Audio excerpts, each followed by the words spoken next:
Picture this: a dimly lit gym, a soccer ball, warm wool jerseys, peach baskets nailed to the wall, and a 12-foot chicken wire cage.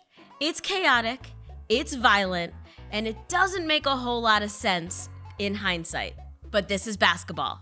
And right here in Philadelphia, that chaos turned into something revolutionary: the first professional basketball league ever. Let's talk about how a winter gym game became a potential career path and how Philly was a city that was tough enough to make it stick.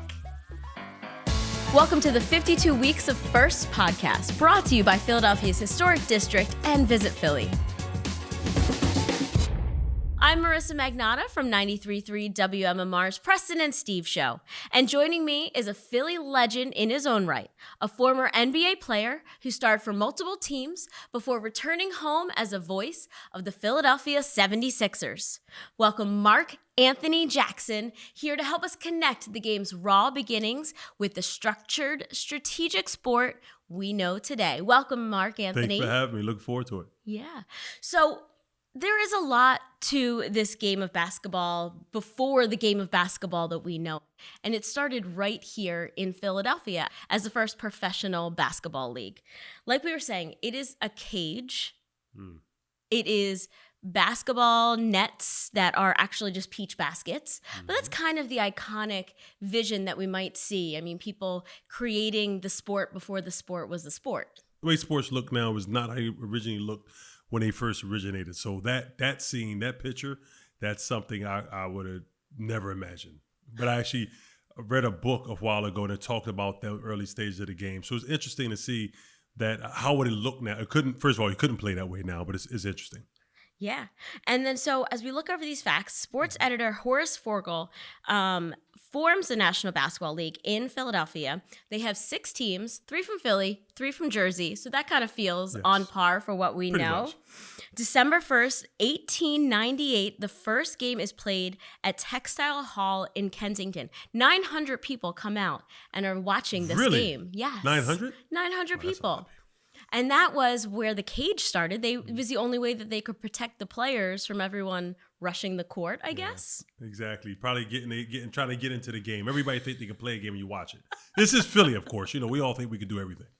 Well, I'm so glad you say that, because when you hear about the absolute chaos of this basketball game in its earliest days, you know, what resonates with you in the history compared to your professional career? Well, you know, when you hear about how the cagers, as they were, the players back then, that scene of being fenced in the cage and pretty much no rules kind of basketball. It's kind of like, how would that look? Like, somebody made a movie. Can I get a sketch of it? You know, then think about it now. I guess that's where the mindset of being gritty and tough, which is in all sports, but you know, they say in basketball, it's the same way. It's just weird to try to picture, though.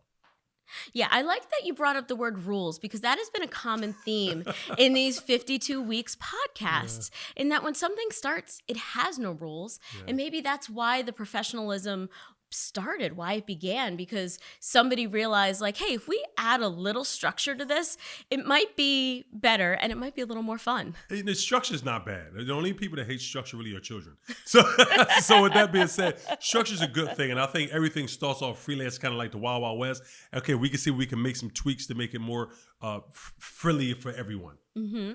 All right, so we're talking about structure and children. You grew up in Philly. Absolutely. You are a Philly guy. North Philadelphia, yes. And your career started in the streets of Broad Street, Roman Catholic? I'm going to call myself the person gave me a nickname, the original Broad Street bully. I went to elementary, middle school, born in Temple Hospital, went to elementary, middle school, and high school, and college, all on Broad Street. For me, the best learning I got was in the schoolyards. Like, first of all, you learn toughness. You learn, like, if you didn't win, you sit down.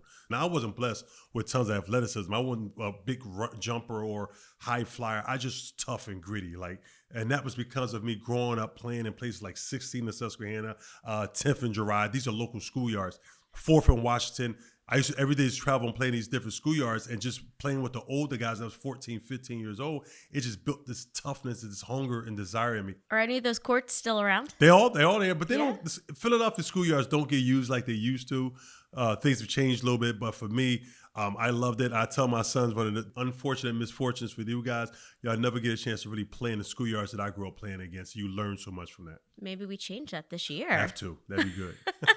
Well, so your career wasn't linear. You didn't just go right from college to the NBA. You traveled overseas. Yes. How did that unpredictable course kind of mold you as a player? You know, it's funny. So I've always been a creature of habit, and I love history. So for me, when I went to Europe, when I played in Europe, it was such a teaching moment because I learned so much about different cultures and the way different cultures, the phantom of fan base, how that worked, especially in European soccer, what they call football and stuff like that.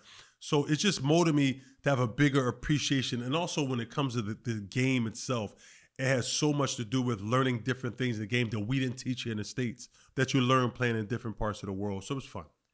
Where would you, associate these players that the 76ers are today compared to these original Philadelphians? I don't think you can compare them.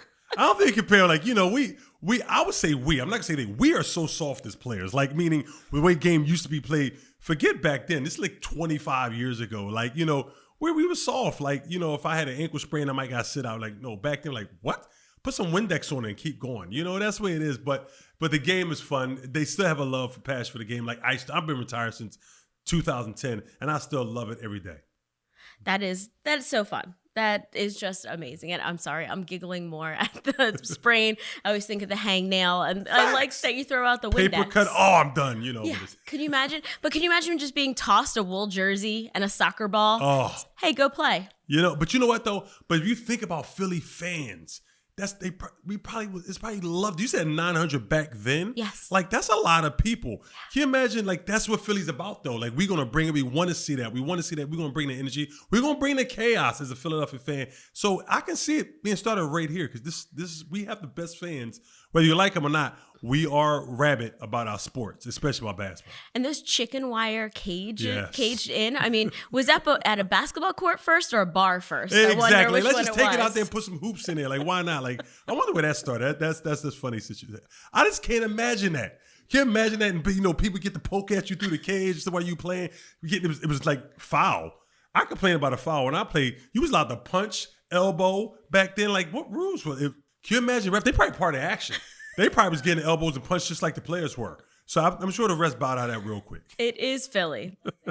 Now, you mentioned reading a book recently and learning about the history of basketball and talking about this. That's the first time I heard about the Cagers and the match, and it was interesting. Now, how does knowing that history affect you as a broadcaster and how you can analyze the game? Great question. So it's very important. I'm a big believer in everybody wants to be the originator of something, but if you look down deep in the history, that came from somewhere originally. So when I'm looking at somebody do a move, I'm looking at the way somebody carries themselves. I say, that player reminds me of this. And they say, you should never compare.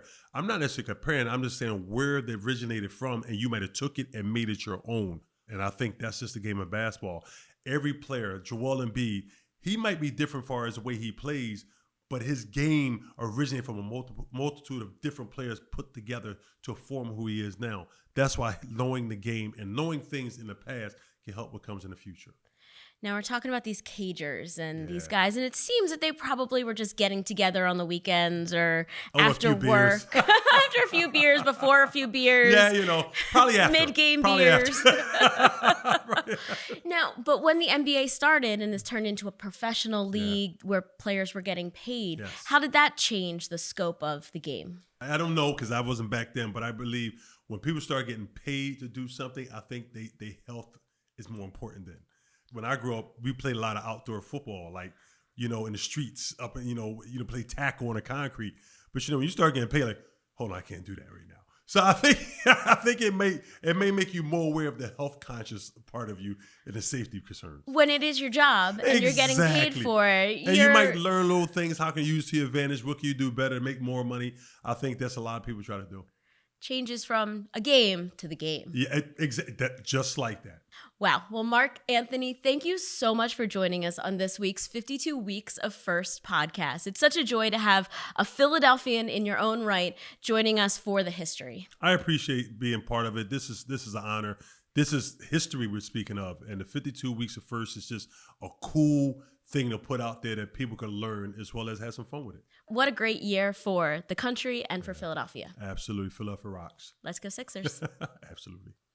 Thanks for joining us on this week's journey through Philadelphia's firsts. Follow us on social media using @52FirstsPhilly. And if you enjoyed the episode, share it with someone else who loves a good origin story. We'll see you next week.